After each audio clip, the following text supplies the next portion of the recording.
My name is Kathy Schlemm-Viles, and I am the chair of the UConn Reads Selection Committee. I want to thank each of you for coming to this event, and I have the wonderful job of introducing both this program and its keynote speaker, Eboo Patel. Since 2011, the University of Connecticut has hosted UConn Reads, a common reading program envisioned as a book discussion open to the entire university community.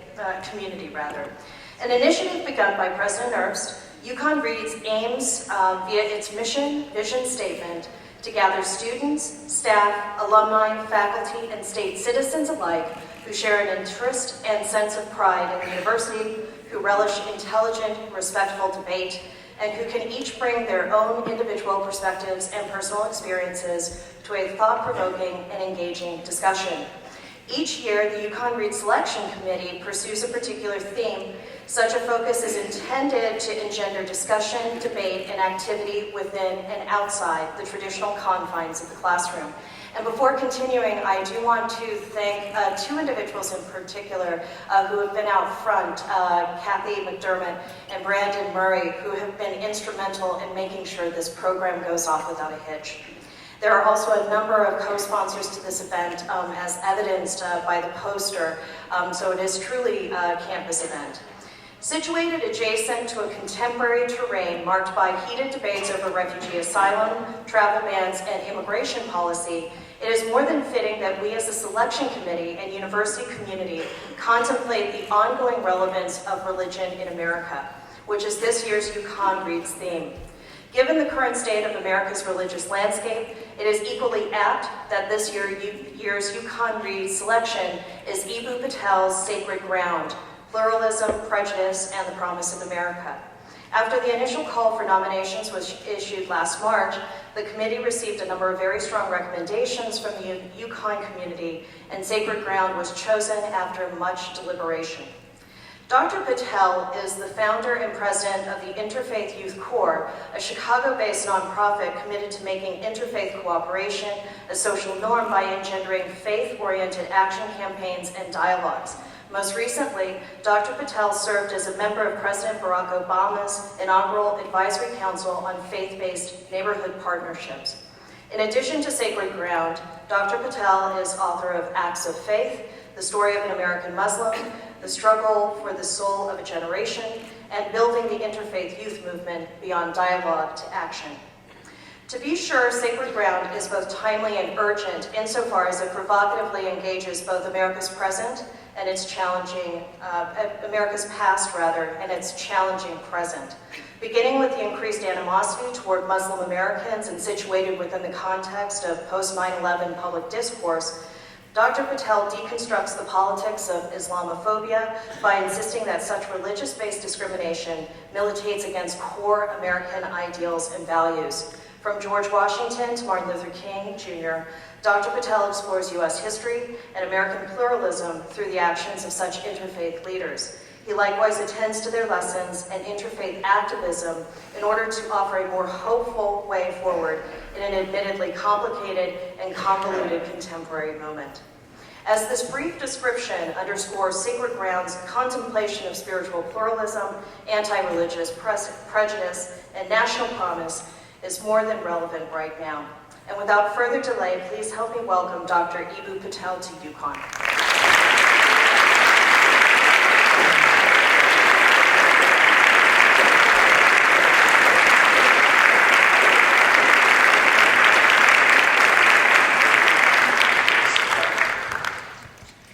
So I came to watch a women's basketball game, and somebody was like, "Say, man, you got to do a lecture first." So here I am. Gosh, I've been to a lot of universities, well north of 100, and I'm not sure if I've ever been in a more beautiful auditorium. This is a pretty stunning space, so it's going to be nice to spend the next 60 or 75 minutes in here with you.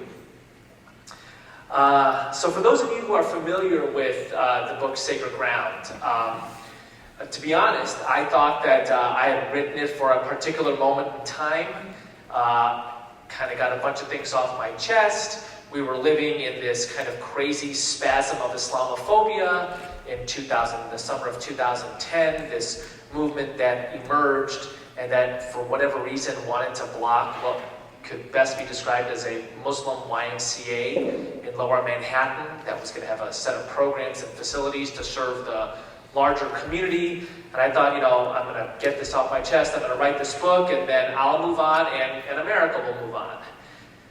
Not really, I guess. Not so much. You can extrapolate a lot from that book to the present day. Some of it is good news, and some of it is not so good news. So here's an interesting image of the good news. So for those of you who did spend some time with the book, or at least the first part of it, you read a lot about this anti-Catholic movement that sought to prevent John Kennedy from becoming president. In fact, anti-Catholicism has played a signal role in American history. The great historian Arthur Schlesinger once said that anti-Catholic bias is the deepest bias in the American people. Now, there are unfortunately a set of different groups that can vie for that crown of the deepest bias in the American people.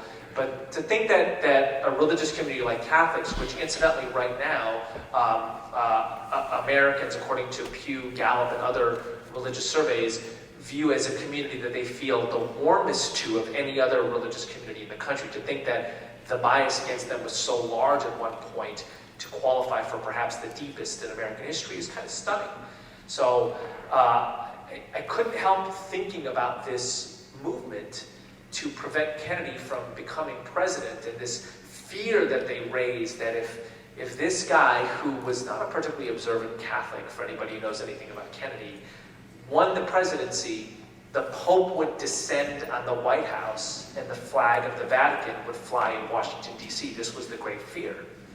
So in September of 2 years ago, September of 2015, I was in the South Lawn of the White House, flying the flag of the Vatican as Pope Francis descended on that historic building. And I thought to myself, somebody, raise Norman Vincent Peale from the grave and tell him that his fears just came true, except nobody was afraid anymore, right? The Secretary of State at that time was Catholic. The Vice President was Catholic.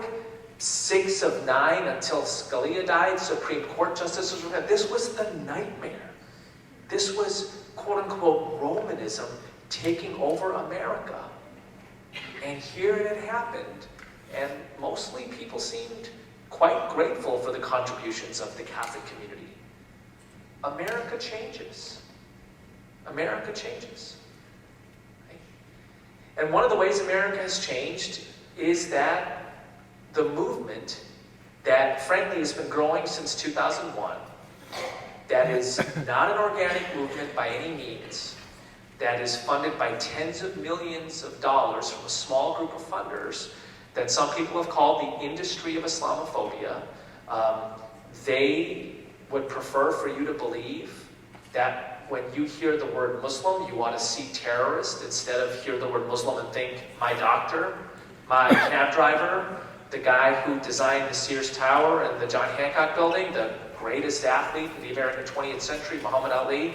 Instead of thinking and seeing all these things, they prefer for you to think Muslim and see terrorist.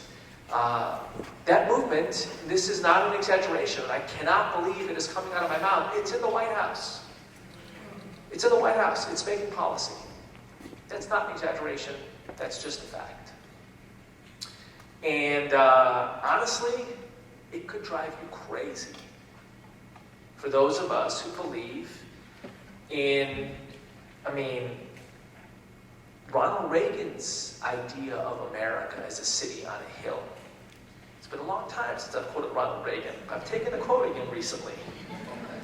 He spoke of the American city on a hill as God-blessed, wind-swept, a place of people from different backgrounds existing harmoniously, a place where anybody with a heart and a will to get here could stay and contribute. That's in his farewell address. For anybody who believes in that, or Kennedy's city on a hill of the farmer and the factory worker, the Yankee and the Southerner, anybody who believes in that, not to say, anything of Mr. Obama's notion of our patchwork heritage as a strength, not a weakness. These are times that could make you crazy. So, I've prepared a presentation that could be subtitled, Ways I Am Not Going Insane in 2017. Some of the figures, some of the moments that are keeping me sane, that are helping me give the fullness of myself and my breath in a positive, constructive way, because that's who I am. By temperament, it's who I am by faith. I believe that that's what Muslims are meant to be. It's who I am as an American, right? What does the day after look like? And you're always thinking, it could be better, and I could make it better. And so these are some of the things that keep me on this path. Here's the first person.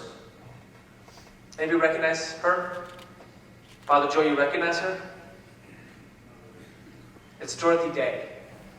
It's a young Dorothy Day. That picture just appeared in the Atlantic. Her granddaughter or her great-granddaughter just wrote a book about her. She was my first faith hero.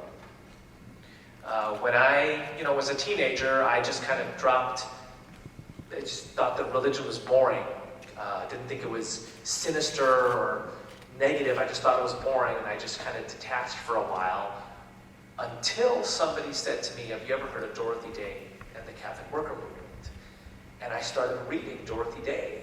And I actually visited a Catholic worker house. It was in the college town where I lived, Champaign-Urbana. And it blew me away. She had this stunning little belief that if you believed you're commanded to do something by your faith, you ought to do your best to do it. So if, as she believed, the Christian faith commands us to not only serve the poor, but to live in solidarity with the poor, you ought to give up your privilege and actually try to do that, live in solidarity with the poor. If Jesus is the person you follow, you ought to try to follow Jesus. And I actually never read anybody who had really tried to do anything close, had tried to pattern his or her life after that. Turned out that Dorothy Day did. And the way she did it was in the form of these things called houses of hospitality, where people who had privilege would give up their privilege and live with poor folks, not show up 9 to 5 and serve poor folks, but live with them, right, in these houses. And she did it for 50 years, from 1933 to 1980. And when people, that's amazing. Right? I mean, I found out about Dorothy Day my second year in college. I was 19 years old, and I was so taken that the summer of that year, I traveled around the United States from Atlanta to Boston, all up and down the eastern seaboard, living in Catholic worker houses of hospitality.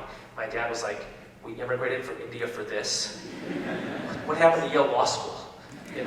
But this notion of like having the courage of your convictions and living the philosophy that you preached, I'd never seen any movement do it like Dorothy Day did. And when I graduated from college, I lived in a Catholic worker house of hospitality. I lasted all of 4 months because it's a really intense way of living. She lasted 50 years, did this for 50 years.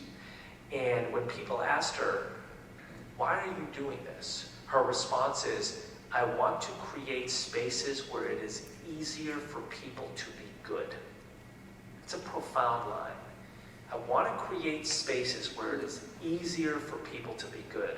We Muslims have this concept of the nafs, or the lower self, right? And we know that there are spaces that give rise to our nafs, in which our lower self takes over our whole being, and there are spaces in which it's easier to be good, in which we win the jihad al-nafs, the war against our lower self. So, ever since finding out about Dorothy Day and spending time in those Catholic worker houses of hospitality, I've asked myself, how do you build spaces where it is easier to do whatever it is you might want to do? To be good, to, in the case of the organization I lead, to cooperate across religious lines. How do you build spaces where it is easier for people to cooperate? Let me tell you a story. So when I was a kid, 9 or 10 years old, growing up in the white western suburbs of Chicago, you know how in like elementary school and high school, there's like the in group, and then there's the out group? Okay, imagine the circle outside of that. That was me. And so when like some kid named Mike or Steve or Tom or some like kid in the inner circle in my elementary school invited me to his birthday party, let me be actually more specific. When his mom made him invite me to his birthday party, I was one happy brown kid in the white western suburbs of Chicago. So the Sunday of the party rolls around, and my mom, has like put the invitation on the fridge with the magnet and looks at it. It's a Sunday afternoon party, and discovers that Steve or Mike or Tom's parents are going to be cooking hot dogs for this party at home. And as we're Muslim, we don't eat pork, right? And as she was too immigrant to call Tom's mom and ask whether it was beef or pork hot dogs that they were making, my mom hands me 2 Vienna beef hot dogs in a little clear plastic bag on my way to this party. This is like in June. And she says to me, tell Tom's parents to cook these up in a separate pan for you. And I'm like wearing shorts, I'm holding this little bag of it.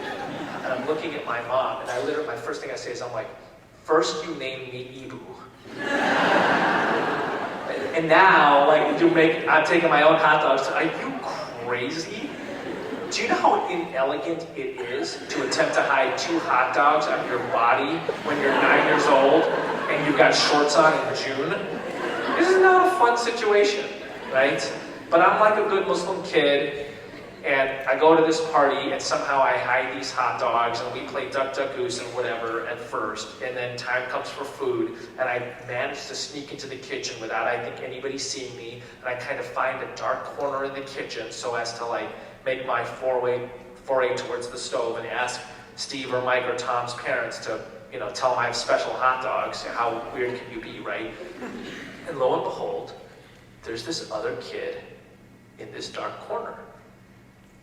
And he's carrying a plastic bag with 2 hot dogs.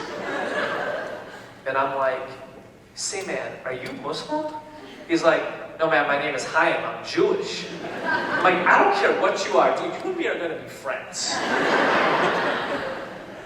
So that was a situation in which it was easy for a Muslim kid and a Jewish kid to feel solidarity, in which it was easier for us to cooperate, right?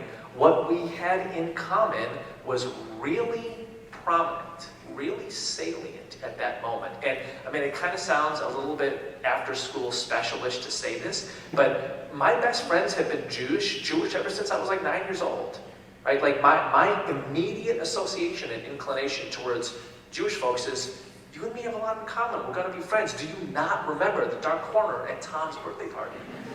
Do you not remember what it's like to carry your own hot dogs? There's a lot of social science behind this, actually, right? We can design situations in which it is easier for people to cooperate. So Muzaffar Sharif does this famous study called the Robbers Cave study. And anybody who knows anything about social psychology or sociology would have heard of this. He takes a group of kids to this camp called the Robbers Cave Camp, and he puts them into different groups, and they immediately come up with names for themselves, the Eagles and the Rattlers, right? And they immediately come up with different totems for their groups and different tribal chants. They're building these group identities, but they're building them antagonistically towards one another.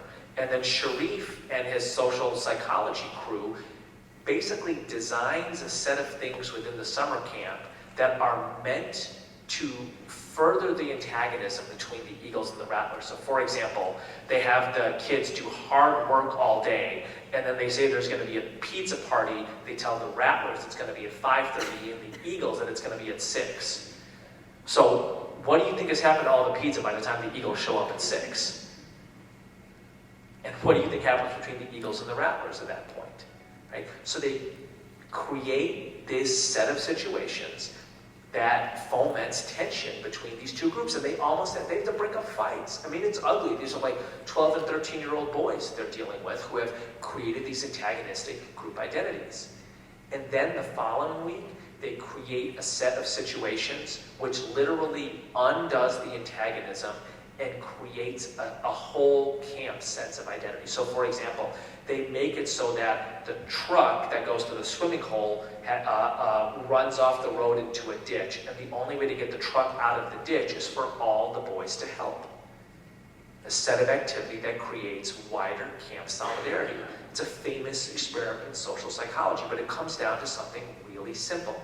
There are situations and spaces in which it is easy for people to develop antagonistic identities, and situations and spaces in which it is easier for people to cooperate. For those of us who believe in a diverse America characterized by pluralism, which is to say characterized by respect for diverse identities, relationships between people from different backgrounds, and a commitment to the common good, we have to be good at designing spaces where it is easier for people to cooperate. Incidentally, a lot of things on a college campus is just that kind of space. And so at the table that I sat at earlier at the beautiful diversity dialogue that Kathy and some others created, there was a young woman who's part of the Pakistani Association here. Is she in this room? And she tells me offhandedly, oh yes, there's this Indian Hindu who's the vice president of the Pakistani Students Association. I'm like, what did your grandfather back in Pakistan think about that? You know, we're talking about two countries that in the span of 60 years have fought 3 wars. One that almost went nuclear in the late 1990s, and where there are constant skirmishes over a disputed piece of territory called Kashmir. Back there, when Indians and Pakistanis talk to each other, it tends to be about conflict. Here at UConn, in a different environment, in a space designed for it to be easier for people to cooperate, it just seems natural for an Indian Hindu to be vice president of the Pakistani Students Association. She's like, he's good at his job. What am I going to say? We both like spicy food. Pass the Tabasco. All right. Here's the second image and figure that is keeping me from going crazy at these times. Anybody know who that is? It's Woody Guthrie. Man, just got listen to his music and just it's sanity for me right now. It's like injections of sanity. So you know what he has scrawled on that guitar? This machine kills fascists. I love that. I love that. You want to know why? Because that's a guitar, not a gun. I'm serious about that, right? That doesn't spit bullets. It plays songs. That's not about anger. That's about beauty. And when I think about fascists and fascism, you know what I think about? I think about the parts of me that would otherize people who are different. I do interfaith work for a living. I know it exists within me. And those songs, they kill the fascism within me. And maybe you. And maybe other people. Any part of me that would not see another person as fully human is in danger of being fascist. So when I hear this land is your land, right? When the sun comes shining and I was strolling and wheat fields waving and the dust clouds rolling, the voice was chanting as the fog was lifting, this land is made for you and me. I mean, it kills those voices in me. silences them. It makes me more human. You know, I love that song. It's like instinctive in me, you know? Like I feel like, you know, we Muslims believe that all humans are born with the breath of God within us, with God's womb in us. And we are born with taqwa, this notion of God consciousness, like it's an inner torch is how Fazl Rahman described it. I mean, I kind of feel like, honestly, everybody in this country is born with this land is your land etched into their heart. So you are born knowing this song, right? I was writing Sacred Ground when my son Zayd was young, when he was a baby, and in the middle of the night sometimes when he was wailing uncontrollably, I would pick him up and walk up and down the hallway at 2 or 3 in the morning, and I would find this song coming off of my lips. This is what I sang to Zayd, right? And it's amazing. I felt like it was etched into my American consciousness. So there's this other Woody Guthrie song that you might know. It's called Deportee. Maybe you know Deportee? So it's particularly apropos right now. Woody Guthrie is writing at a time of what was called the mid-20th century Braceros program, which brought Mexicans over to the United States as laborers and then kind of unceremoniously sent them back. And sent them back on these, cargo planes. Didn't matter how they got back. They just sent it back as quickly and as hurriedly as possible. And one of these planes blows up over Los Gatos Canyon. And the radio reports the news as a bunch of deportees were killed. And Woody Guthrie, he didn't like that. He writes this song in which he sings, "My father's own father waded that river. Many before him did just the same. We died in your hills and we died in your deserts. Some went to heaven without any name. Goodbye to my Juan, goodbye Rosalita, adios to Maria, adios mis amigos, Jesus and Maria. You won't have a name when you ride that big airplane. Radio says you are just deportee." I mean, I find that so beautiful that he wrote a song naming these people. You're not just a random laborer. You're Jesus, you're Maria, you're Rosalita. He writes, is this the best way we can build our big orchards? Is this the best way we can grow our good fruit? He loves America.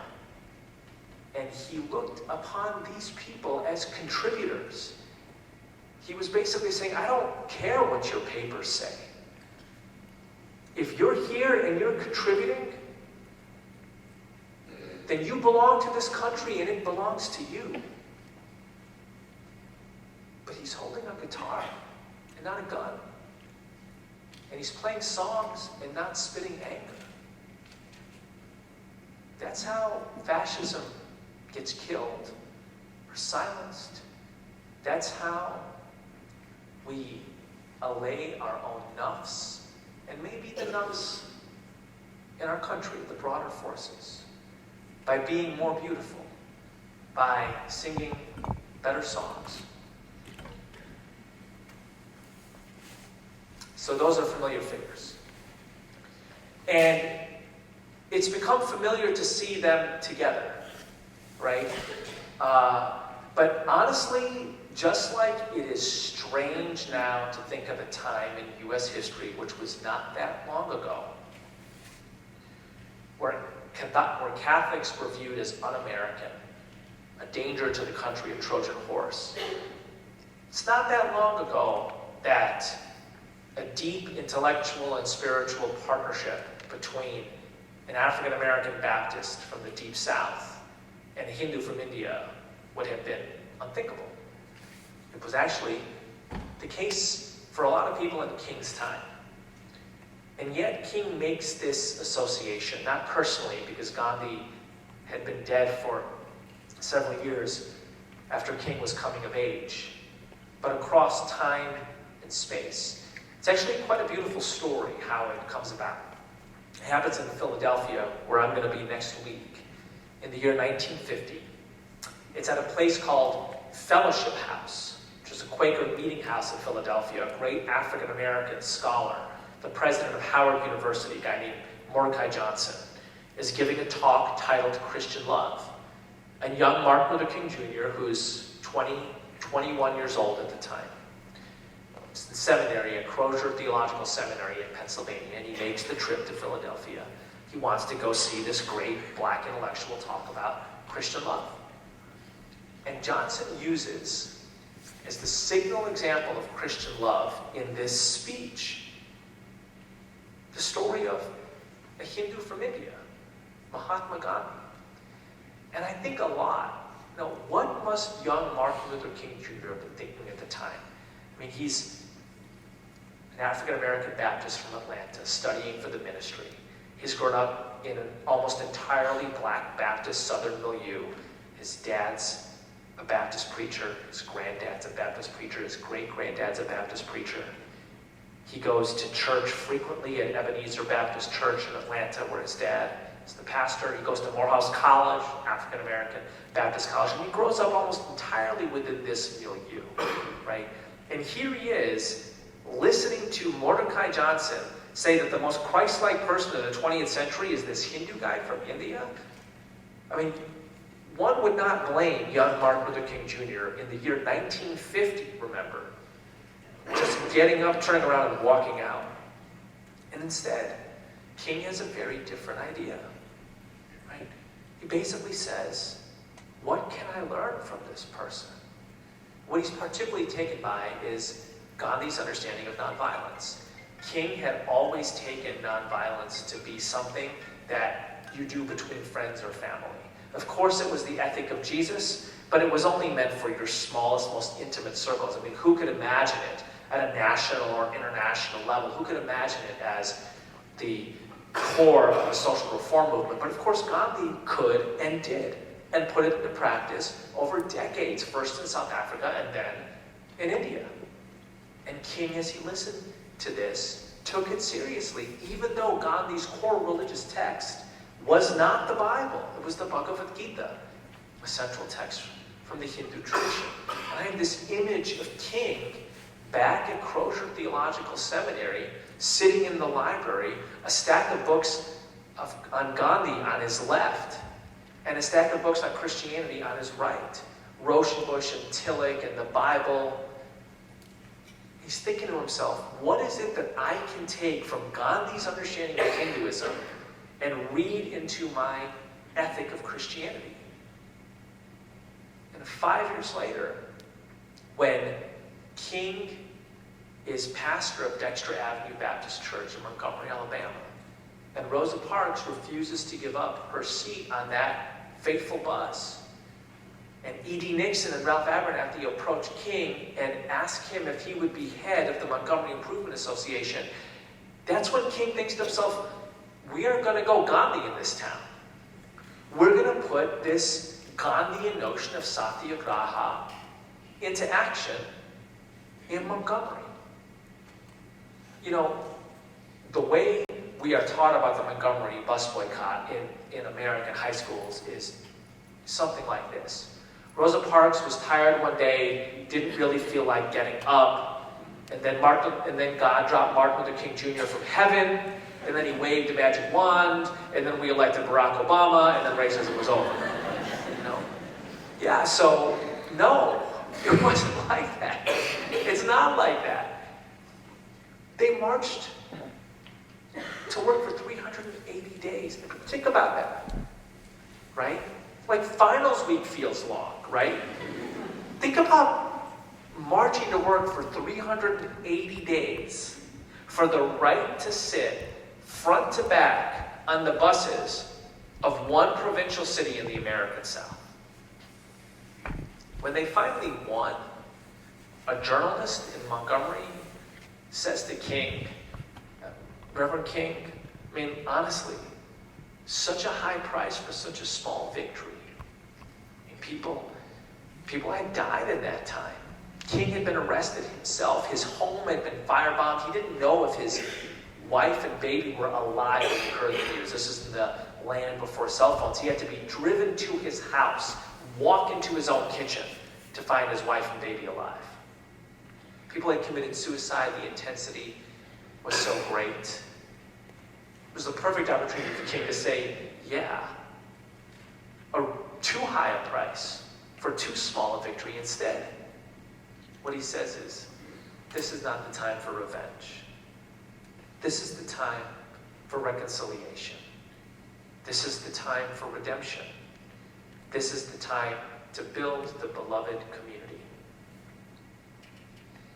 That is, in part, the Gandhian influence on King. King says it himself. He says, in the Montgomery bus boycott, Jesus furnishes the inspiration, but Gandhi gives us the method. And the method is nonviolence through and through. When people are violent upon you, you respond with nonviolence. In defeat, you respond in nonviolence. In victory, you respond in nonviolence. You are constantly thinking about building the beloved community. You are constantly inviting people in. Reminds me of a stanza from the great poet Edward Markham. You drew a circle that drew me out, heretic rebel, a thing to flout. But love and I had the wit to win. We drew a circle that drew you in. King is constantly finding ways to draw a circle that draws other people in. I mean, to the point where it drove his comrades and colleagues crazy. They were like, after this, you're still going to invite people in? After this? We just commemorated King's 1966 march in Chicago, his Fair Housing March. We commemorated it last August. It was a Muslim organization that led the commemoration, that actually erected the first permanent memorial to King in Chicago. This is August of this past year, 6 months ago. And I'm reading on the history of King in Chicago in 1966. And it's crazy. 700 peaceful marchers, 5,000 protesters of the march, throwing bricks and bottles, yelling ethnic and racist insults and slurs. A brick hits King in the head. He goes down on one knee, touches his head, looks at the blood, gets up and keeps walking. You know what King does during that march? He breaks out of his security and he approaches a set of kids who are throwing bottles and screaming racist insults in the mob. And he says to them, this is in Taylor Branch's marvelous Chronicles of the Civil Rights Movement. King says to them, you are too smart and good looking to lower yourself to this. He basically compliments this group of people who is like bloodied his head. He's constantly finding ways to draw a circle that draws other people in. And he's been doing this work at that time for a dozen years, right? He's not young and idealistic. He's like approaching middle age. He's been bitten by racism many times by this point, and he's still doing that. I keep on thinking to myself, what are opportunities for new alliances now? So this is an interesting alliance, King and Gandhi. An alliance that most people would have thought unimaginable. Listen, there are lots and lots and lots of people with whom I would politically disagree on most things, who are aghast at the levels of prejudice, xenophobia, Islamophobia, etc. coming from the seat of our government today. I am not about to let my disagreements with them on other things prevent me from being in friendship and alliance with those folks. From learning from them, from saying, you know what? There were things that I probably said and thought about you before that I'm embarrassed of. I want to learn from you now. I want to be in alliance with you now. I want to be friends with you now. I find myself reading a whole set of moderate conservative voices who believe in a future of American diversity, who believe in welcoming the contributions of people from all backgrounds. Ronald Reagan, David Brooks, Kathleen Parker, Mitt Romney, the list goes on and on and on. I'm actually a little embarrassed of myself right now that I was less open to those voices and friendships and alliances in the past. It's a moment of learning for me. This alliance was unimaginable at the time. What alliances are available to those of us who believe in America the pluralistic now that 6, 9, 12 months ago might have been unimaginable? Right now we look and say, you believe in a city on a hill with people from different backgrounds. You believe that America is exceptional because people from the four corners of the earth, praying to God in different ways, including not at all, came to this land and built of it a nation. We're on the same team. We can learn from each other. We can work together.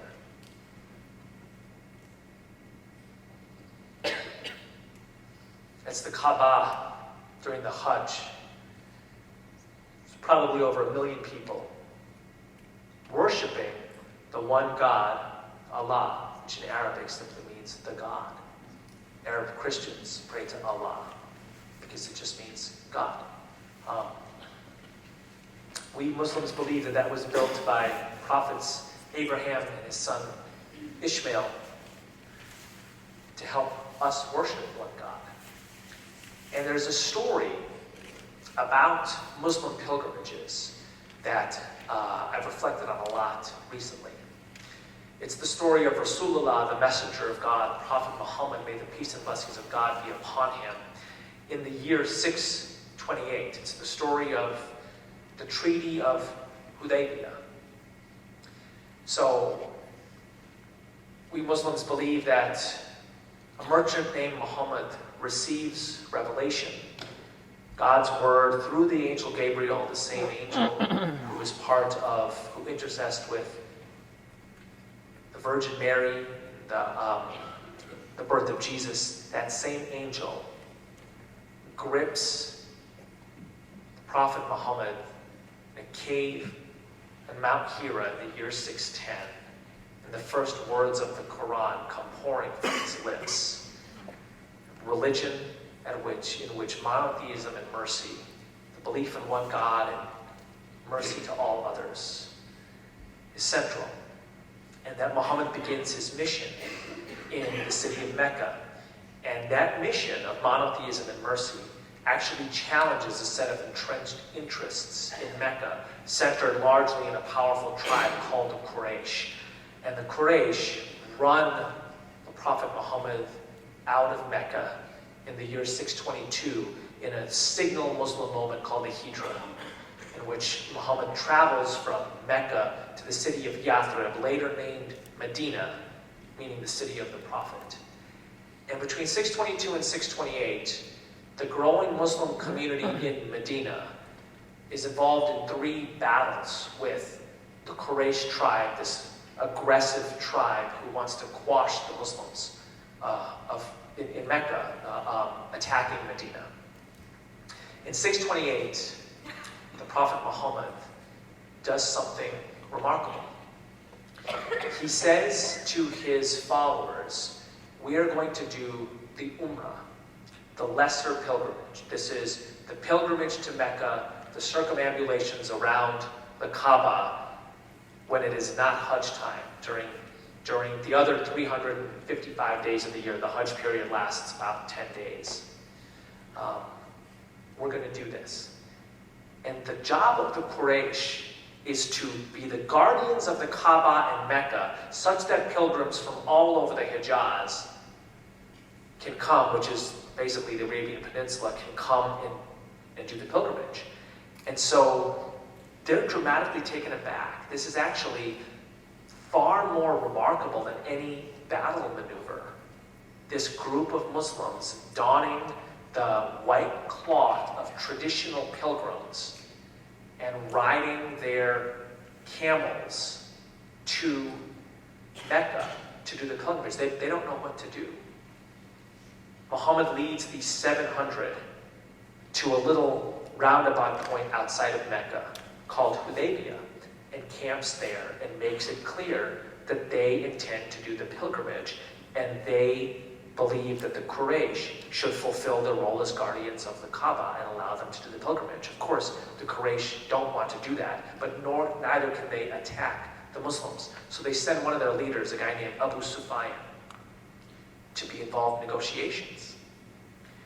And the Prophet Muhammad negotiates something called the Treaty of Hudaybiyah, in which he agrees to vacate Hudaybiyah and Mecca, to not do the Umrah, the lesser pilgrimage that year, 628, to go back instead to Medina, wait an entire year, and return to Mecca. There's other important provisions of this treaty as well, but for the time being, the most important things to know is that the Prophet Muhammad does not take his right to do the pilgrimage, but instead delays it for a year. His followers are aghast. We have a right to do this. These people have battled us for years and years and years. They've tried to kill you, and you're not even going to assert your basic right to do the pilgrimage? When it comes time to sign the treaty, Abu Sufyan looks at the document and refuses to sign it. He says, points to the line on the document that says Prophet Muhammad, the signature line for Muhammad. And he says, if I recognized your prophethood, we wouldn't be in this argument. So I will not sign a treaty that states your prophethood. Several of Muhammad's companions are livid at this. They stand up and they draw their swords. This is the fighting moment. Muhammad tells them to sit down. And he says, strike my name from the document. If what is preventing the signing of this peace treaty is the presence of the term Prophet Muhammad, strike it. And Ali and Umar, his companions, cannot bring themselves to do that. And so the Prophet, who is illiterate, has to ask them where his name appears in the document, takes the pen and strikes the name himself. Gets back on the camels, rides back to Medina. That is such an important moment for me in Muslim history. What does it mean to say, for the time being, I'll let you in? There is a greater good at stake. Incidentally, in this moment, you will see my humility. You will see my modesty. You will see my generosity. You will see my magnanimity, and all of these other people will see it. What comes across initially as weakness, as self-effacement, is actually a kind of strength that slowly, slowly will dawn on you. And you'll want some of that. So it's okay. I'll strike my name. We'll go away. But in this moment, there's a superficial sense that you have won something, but you will travel back and you will have sleepless nights and you will think to yourself, those people, those Muslims, that man, he has something we don't have. You will be drawn to this. And sure enough, when the Prophet Muhammad leads his Muslims back a year later, the city of Mecca welcomes him, and legions of Meccans convert to Islam. And the Prophet Muhammad declares a general amnesty. If you have harmed us in the past, it's okay. There's an amnesty. We welcome you now. The example of magnanimity, of generosity, which first was expressed and came across as weakness, had sunk in. So maybe this is one of those moments. Maybe this is a Hudaybiyah moment. Maybe this is a moment of greater magnanimity. Maybe this is a moment to say, when we return, you will want the America we believe in. that we've been talking about, you have a place in it too. You have a place in it too. What does it look like to act like the prophet at Hudaybiya? I've been thinking a lot about that recently. This is Desmond Tutu.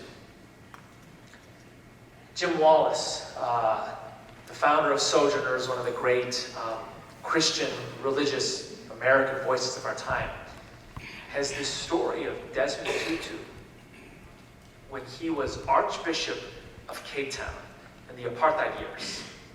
And he approaches his pulpit on a Sunday, St. George's Cathedral in Cape Town.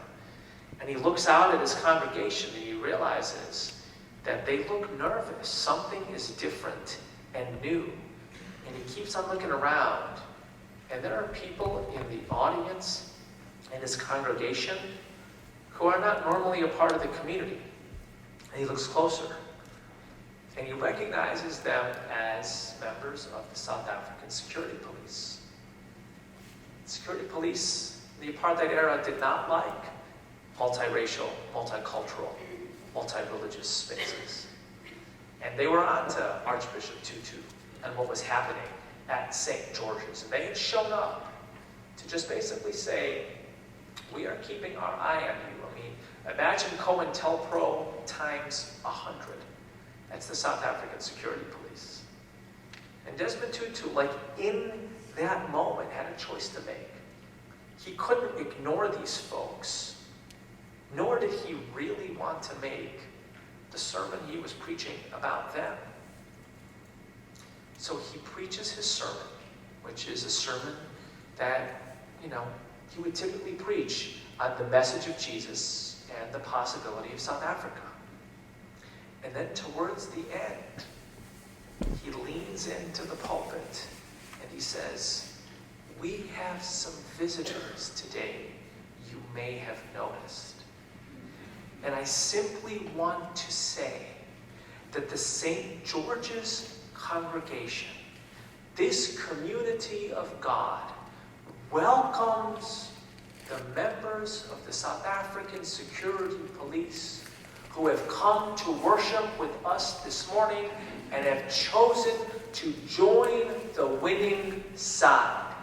And Jim Wallace says the congregation dances out of the cathedral that morning.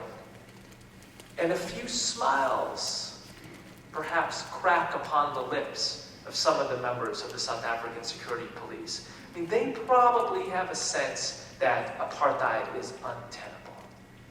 And probably deep down they're asking a question.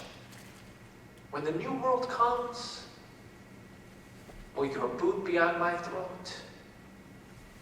Or will you forgive me? And will I have a place? And Archbishop Tutu was saying, as Nelson Mandela said a few years later, when he kept the largely white staff in his office when he was elected prime minister, when he donned the jersey of the South African rugby team, all white, the Springboks jersey, and said, they're South Africans too, they have a place in this country too. Basically saying, we are building a world in which you will thrive also. How do we preach those sermons today? How do we give those khutbahs today? In the new world, the world that is coming, the world that is inevitable, because no society on earth is getting any less diverse, you will have a place too. All of you. It's a beautiful line by Aimé Césaire. There's room for all of us at the rendezvous to destiny. We got to preach that sermon loud and clear. My last figure.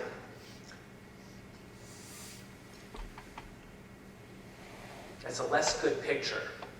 But man, if I could pick one figure in the American tradition who I would want to emulate and who I think we owe a significant part of our country to, it would be this woman, Anybody know who that is? Jane Addams. That's exactly right. So Jane Addams, in the late 19th century, a time that's a lot like ours, dramatic inequality, the Gilded Age, the robber baron's age, significant shifts in the economy, right? From a rural economy to an industrial economy. We are currently ending an industrial economy, moving to a knowledge, service, and relationships economy. A lot of people are being left behind. In an age of rapid urbanization, 1920 is the first year where more people live in cities in the United States than in rural areas. Dramatic shifts and a time of dramatic immigration. Immigration levels at that time are similar to immigration levels right now. Back then it was Catholics and Jews from Eastern and Southern Europe. Now, of course, it is Asians, Africans, Latinos. She envisioned a society in which she said, the good that belongs to any of us is precarious and uncertain until it belongs to all of us and is woven into our common life. If you're not free to express your identity, I'm not free to express my identity. If somebody thinks you're not a real American, somebody else is going to think I'm not a real American. If you can't vote, somebody at some point is going to think I'm not able to vote. She imagines that country and she builds an institution that embodies it. An institution called Hull House. There are so many firsts at Hull House. Things like the first public pool, reading classes for Eastern and Southern European immigrants. It is a social service agency. It is a place that helps immigrants learn American customs while keeping their immigrant identities. It's a place where people come in and they come out citizens, meaning people who feel confident in contributing to American life.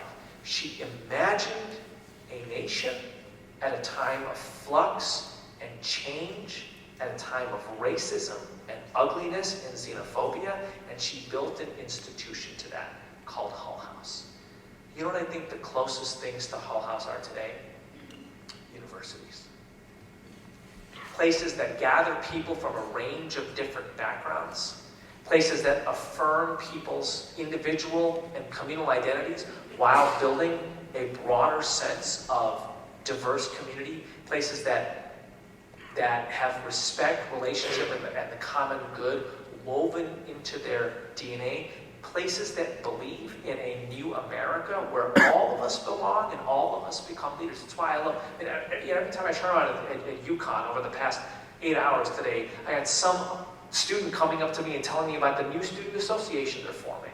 The group of students wearing these great t-shirts starting together. I love that, right? It happens at university campuses.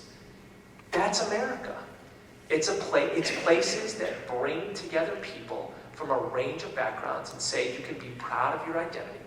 You can build relationships with people who are different. You can make a commitment to the common good. What else did you think this nation was about? What else did you think this nation was about? How do we build spaces where it is easier for people to cooperate? How do we sing songs in which all kinds of folks think they can thrive? That kills fascism because it requires us through beauty to humanize other people. How do we preach sermons that make it clear what the winning side is and that lots and lots of people belong there? How do we form unlikely alliances that grow this idea of America and where we learn? I'm going to leave you with this Woody Guthrie quote. I'll open it with this, which is Walter Lippmann once said, "The way the world is imagined will determine at any given moment what human beings will do." Okay. Here's how Woody Guthrie imagined the world. We're going to end with this. "I hate a song that makes you think that you are not any good. I hate a song that makes you think that you are just born to lose, bound to lose, no good to nobody, no good for nothing. Because you are too old, or too young, or too fat, or too slim, or too ugly, or too this, or too that. Songs that run you down or poke fun at you on account of your bad luck or hard traveling. I am out to fight those songs to my very last breath of air and my last drop of blood. I am out to sing songs that will prove to you that this is your world, and that if it has hit you pretty hard and knocked you for a dozen loops, no matter what color, what size you are, what religion you are, where you come from, what your papers say, how you are built, I am out to sing the songs that make you take pride in yourself and in your work.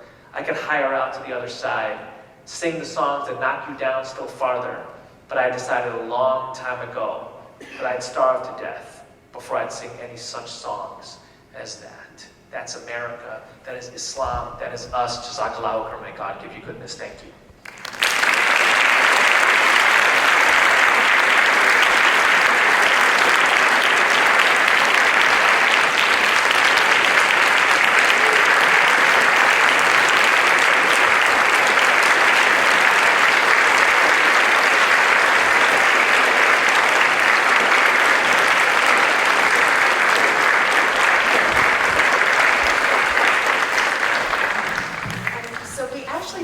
Some time for questions, and you'll notice that there are two microphones like kind of close to the stage, so if you have any questions for Dr. Patel, please come up. And following the Q&A, Dr. Patel has generously offered to sign copies of his book, so please come to these two microphone stands.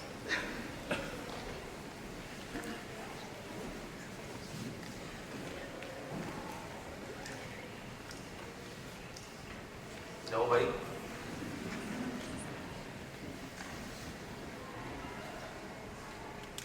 Y'all sat in the front row, you might as well ask a question, right? I know. Thank you so much, by the way. That was amazing. Alhamdulillah. Tell me your name. Kareem.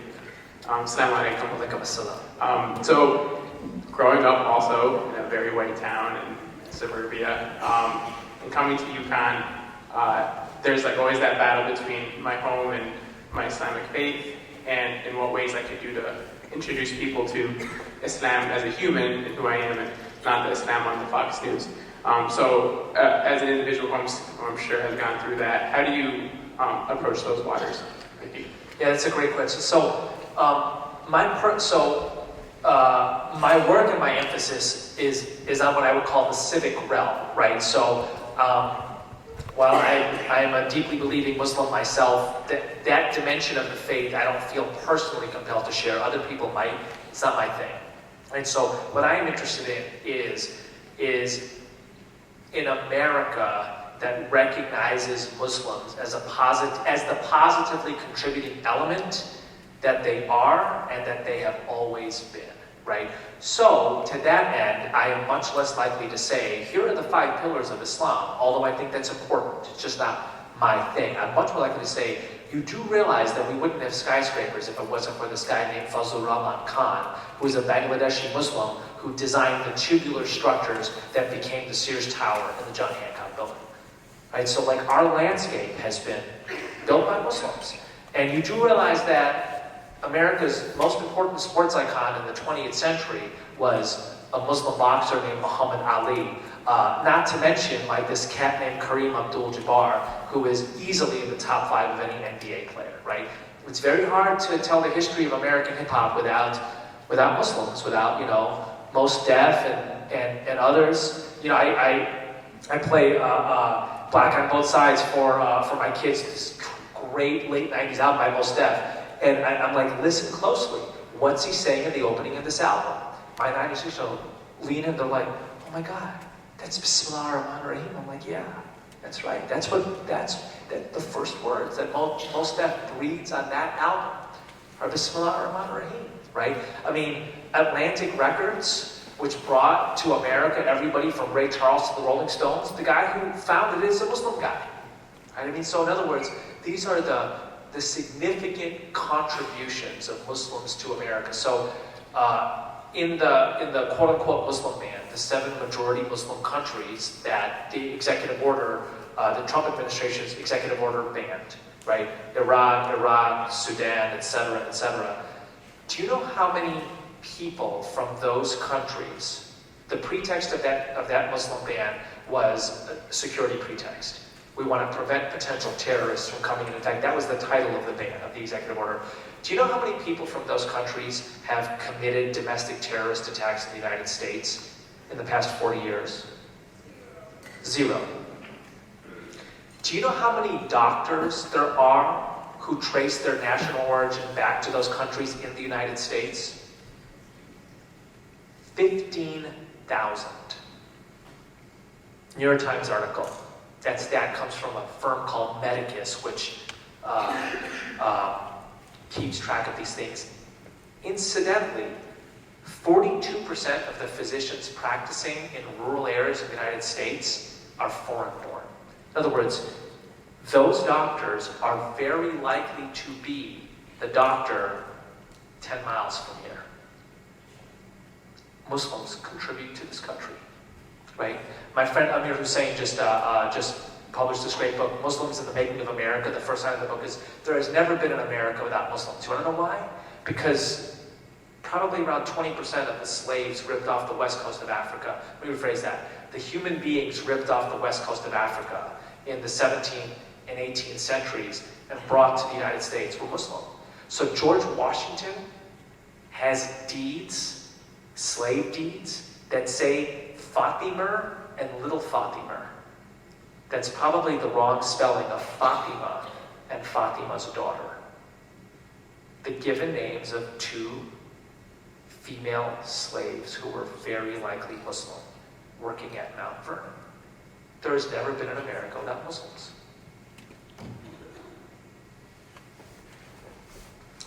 Thank you, Dr. Patel, for your talk and for your book.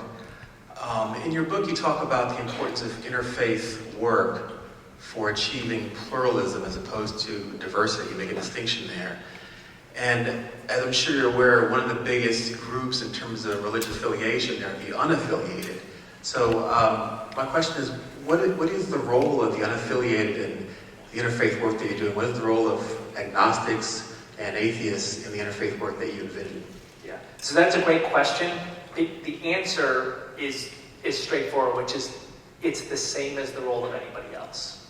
In other words, my colleague who's sitting right behind you, my colleague Brendan, would call himself amongst the unaffiliated, right? A secular humanist, actually. So religiously unaffiliated but affiliated elsewhere.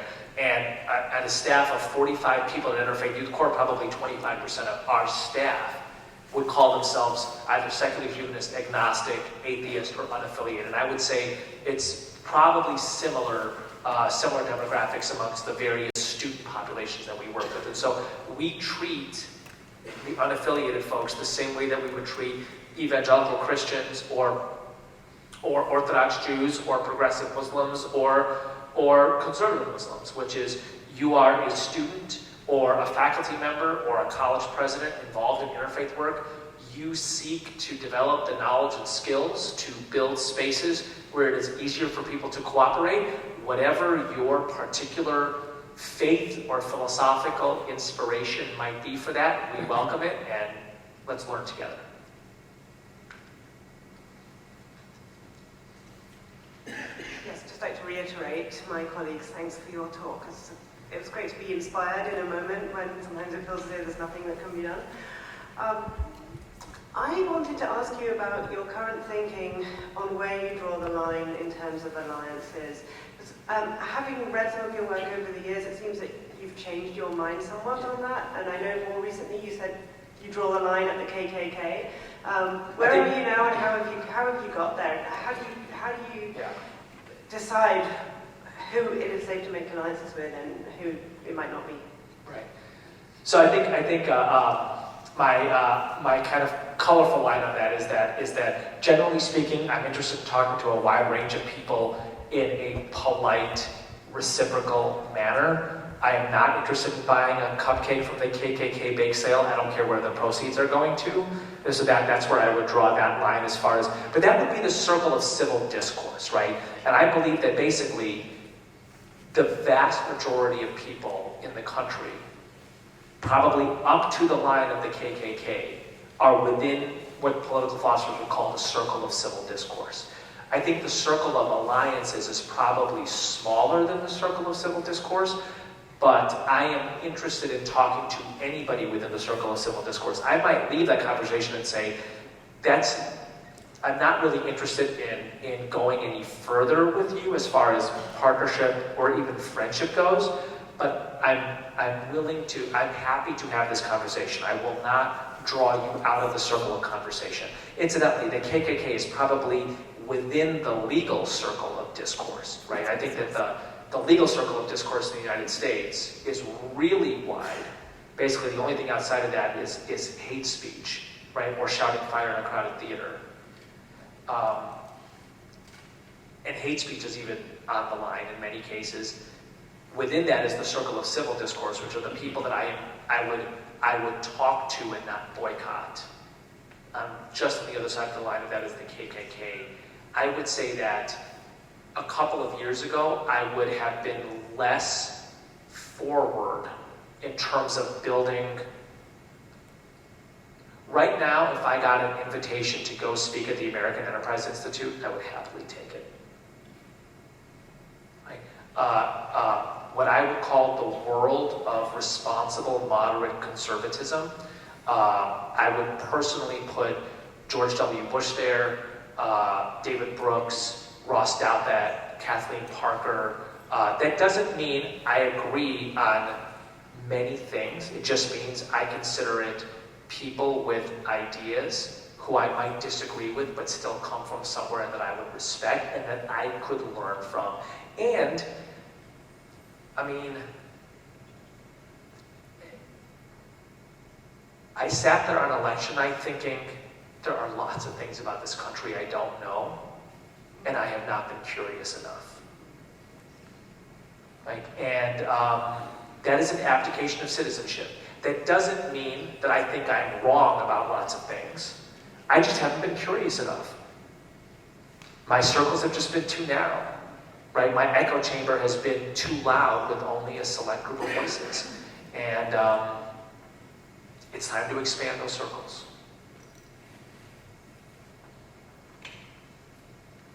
Assalamu alaikum. Alaikum assalam. My name is Shir. I'm a senior here at UConn. So what I've noticed at colleges in general, especially liberal colleges, especially progressive colleges like Connecticut, you have a lot of opportunities to make these dialogues happen. Even if it's a few Muslims who are making these dialogues happen, there's a lot of capability for few numbers to interact and make large movements happen. My question is, as I am graduating in the next upcoming few months, how can individuals like myself continue our work outside of our comfortable realms like college campuses? How do we get into these states that have the opposite views, where there is a higher level of favorability and there's less people who are comfortable with Muslims? How do we go and get jobs in these areas and participate in these communities and do our part in those locations? It's such a mature insight and comment, and I say that because, frankly, when I was 19 or 20 on a college campus, I had zero idea how lucky I was, right? Zero idea. Like, one of the most disorienting moments of my life was like 6 months after college.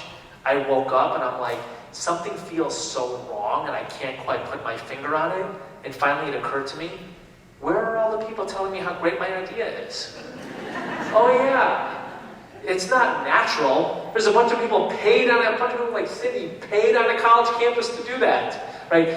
Dear Mr. Patel, there are some brilliant insights in your essay.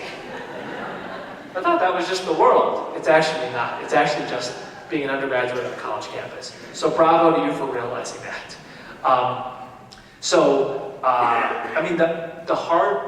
Both the hard and the positive news is you have to be proactive about finding those places or building them yourself. It's just that simple, right?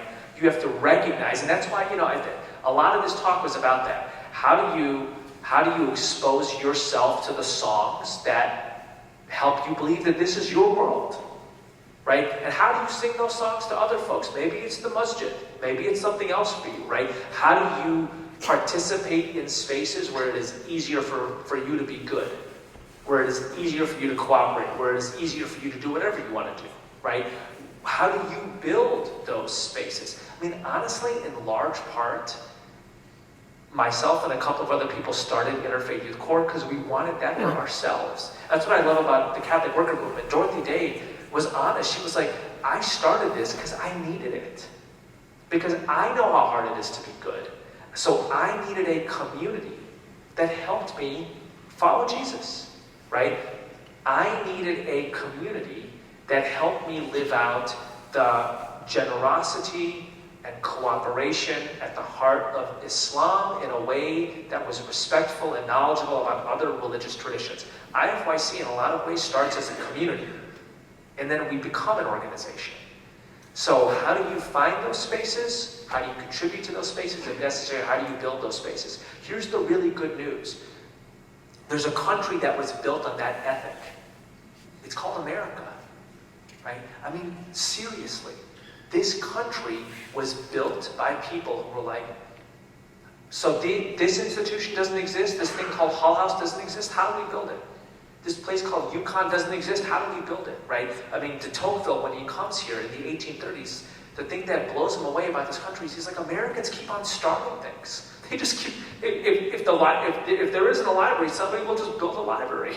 If there isn't a club, somebody will just start a club, right? There's probably no other country on the planet in which the ethos is, hey, you could just build that.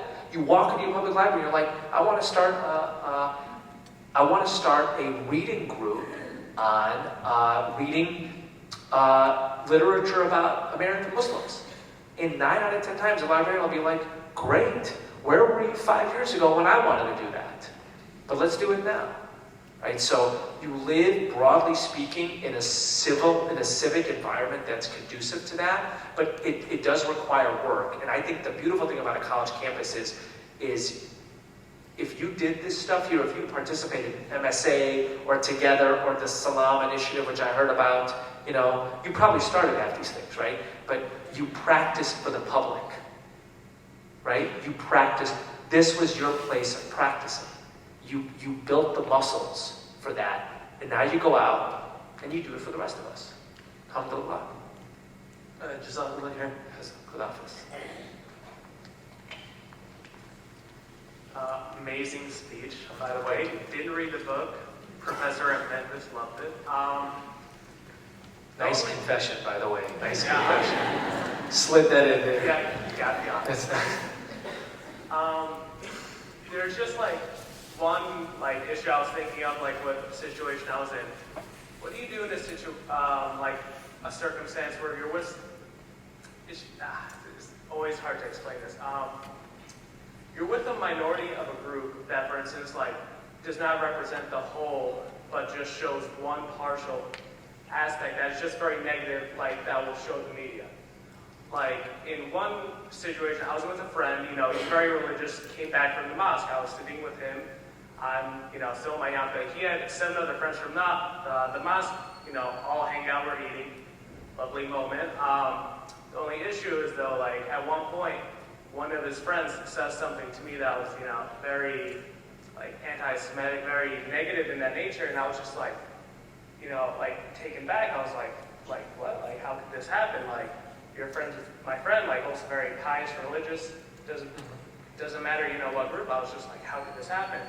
I just peacefully respond to him, in a very polite way. But then all of a sudden, as I'm walking away, just my friend, once he's, away from his group, then goes to me and apologizes privately, saying he's not, all of us, which is always, a tough thing. Yeah. Because, obviously I could, would never assume that. But, obviously I realize, many people, once they have one bad experience, they take the whole as one. So, how does, do I learn to, I guess, help convey that to other people? But then also, what, I didn't really, with my friend, we kind of just, left that under the rug, never brought it up again. But, is there anything that maybe I could have told him, oh, this is how to prevent it, or just show unity? Yeah. We're still very open, together, with his religion, my religion. Right. It's such a courageous question. Thank you for asking that. I mean, every single person in this audience has had that experience and has had that thought, and there are very few people, I've been doing this for a long time, there are very few people with the courage to ask that in public. So thank you for asking that. For real. Thank you for asking that. So I think that there's a couple things at work here, right? So one is, what do you say to your friend? And good on your friend for apologizing, right? That means he's your friend and he has a sense of decency, right? So that's good, right? Because you must be thinking to yourself, what's my man thinking hearing this, right? Or your female friend, whatever, right? What's this person thinking? Are you who I thought you were, right? So I think it's okay to say, appreciate you saying that to me, right? You gotta say something to this person. I mean, this is wrong. You know it's wrong. You gotta say something to this person. And not about hiding their bigotry, but about checking their bigotry, right? So that's one thing. I think that's an important thing. And of course, there are ways to say that are generous and kind, which I would suggest. And there are ways to say that are jerkier, which I sometimes am myself. So I would understand. But given what you have just displayed right now, I see the generous version coming out. Okay, so that's one thing. Here's the second thing.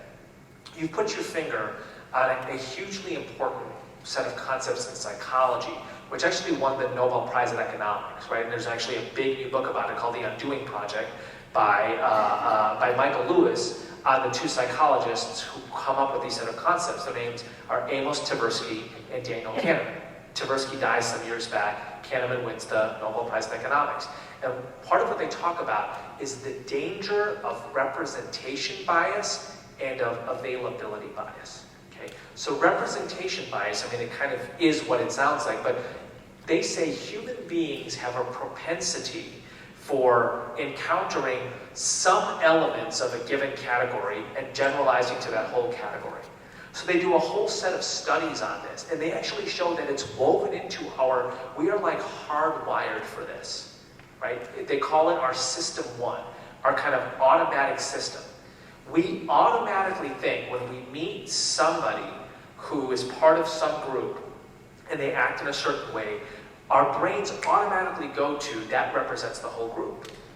And what they say we have to do is work hard against that with our system two. So you have to actively think, okay, I just had this thought. It's not a crazy thought, but it is wrong. The reason it is wrong is because I know there are 1.7 billion Muslims on the planet. And I know that this is one. And I know by even the simplest science of sampling that the actions of this one person in this one situation can by no means represent any larger group of people. So I am going to basically obviate my instinct, my system one instinct. The second related, you can go look this up, right? It's called representation bias. The second similar bias is called availability bias, which is where when a particular category is invoked, the image we get of that category is the easiest image that we are able to call up in our mind. So when they ask the question, for example, how many words are there in the dictionary ending with ing? And how many words are there in the dictionary in which the second to last letter is N? People would say there are more words ending in ing. Even though, if you think about it for a second, that simply can't be the case. Because words ending in ing are a subgroup of all the words in which the second to last letter is N. So why did people say there were more words ending in ing? Because they were easier to call to mind. This is part of the danger of xenophobic language or prejudicial language, or of, somebody saying, what are you going to do to protect Muslim civil rights? And a presidential candidate responding, civil rights are important, but we have a problem with Muslim terrorists. Because what it does is when it says, when we invoke the category Muslim, the most available image I want you to call to mind is terrorism. And what Kahneman and Tversky say is, we are hardwired this way. You can't change that hardwiring. All you can do is deliberately work against it. And so, and this is, I think, precisely what you have told us you've done, right? Is you had this moment and you thought to yourself, this is wrong. I know this can't be the whole group, but it feels like it's got to be, it feels like there should be something extrapolated from this. The combination of knowing about representation bias and availability bias allows us to say, actually, my mind is playing a trick on me.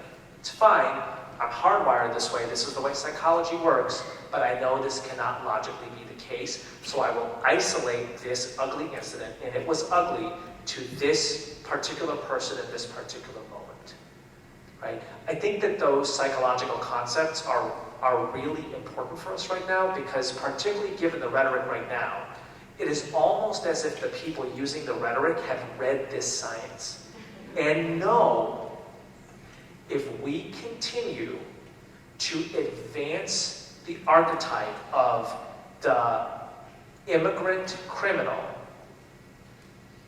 we work within the representation bias in the human psyche so that people, when they see immigrants, think criminals. If we work within the psyche of availability bias, we know that when people think Muslim, they see terrorists, right? So we got to work against that in our own minds. Your question, I hope I answered it, and also gave me the opportunity to talk about representation bias and availability bias. Thank you. There's a final question, and then we'll sign some books and go watch basketball. Hi, my name is Luke Anderson, and my question is actually very similar to Shir's. And I love your emphasis on colleges being safe spaces and an excellent environment to promote being good. But admittedly, there is also a stereotype against the college educated out in the rest of the world. And it's understandably so, because we do have such an opportunity that many people don't have the opportunity to come and learn on a college campus. So I just wanted to know how we can best bring our inspiration to promote these safe spaces and spaces that allow people to be good in an easier way, and bring that enthusiasm for it out to people who maybe have these biases against these sort of opportunities that people have. So thank you. That's a very insightful question. So my preferred term is actually just to say it would actually be supportive space and not safe space, in the sense that that's just my own personal preferred term. I think that ideas ought to be openly shared, and vigorously so, and I think that people from different backgrounds and identities ought to be supported in those spaces, but there's times when an idea is going to feel uncomfortable. People should not express ideas in jerky ways, but uncomfortable ideas ought to be expressed and debated on college campuses, I think, right? So that's just a word on nomenclature there. So look, the point that you make about the privilege of going to a college campus, of having a college education, it's actually stunning, and it gets more stunning every day. And anybody who has that, which is very likely the vast majority of people in this room, as you are saying, ought to be really, really aware of this. So, as a data point on this, right, there was a CNN report, you can Google this, just Google CNN jobs, Obama economy. During, I believe, the years 2010 to 2015, right, immediately post-recession under Obama, the economy produces just north of 11 million jobs. You know how many of those 11 million jobs went to people with college degrees? Over 8 million. So, roughly 75% of the jobs in the new economy are going to people with college degrees. The rest of the jobs went to people living in cities, dense areas with a robust service sector, where you can be a waiter or a massage therapist or something along those lines, likely not have a college degree, but still, because of the density of those economic networks, still make a decent living, right? Other areas of the country are hemorrhaging jobs, and they're hemorrhaging jobs that you could once have without a college degree. And so this is, to refer to an earlier question, this was an area of America that I was not particularly curious about a year ago, and I've become a lot more curious about now, and am a lot more aware of my college privilege, right? By the way, this is the kind of thing that makes me admire Dorothy Day even more, because she gave that privilege up to live in solidarity with poor folks. That's a different story, but again, just how remarkable she was as an American hero. What does that mean for us?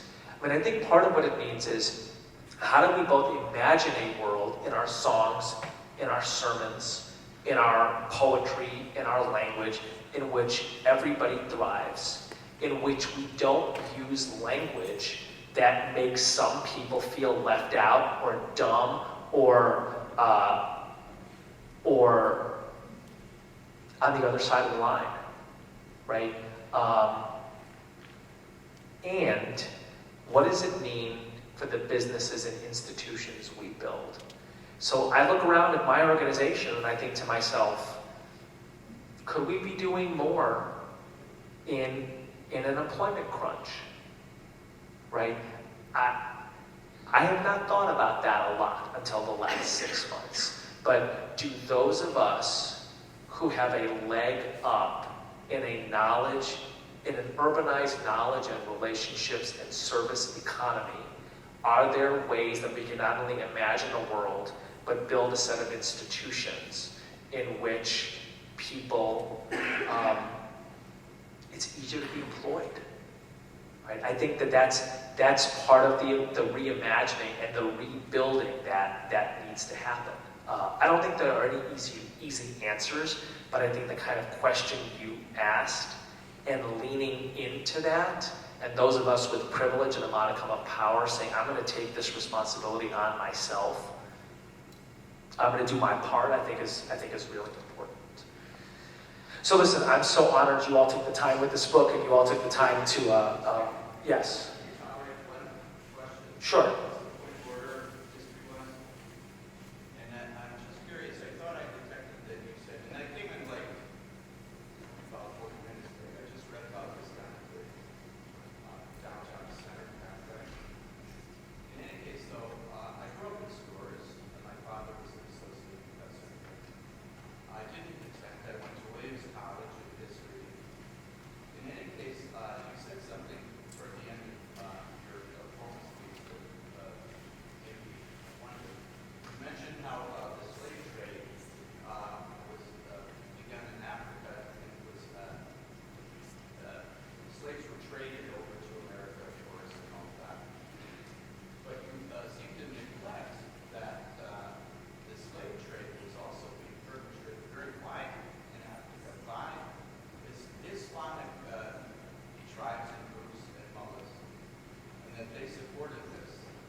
So I'm going to address this, and we're at the end here.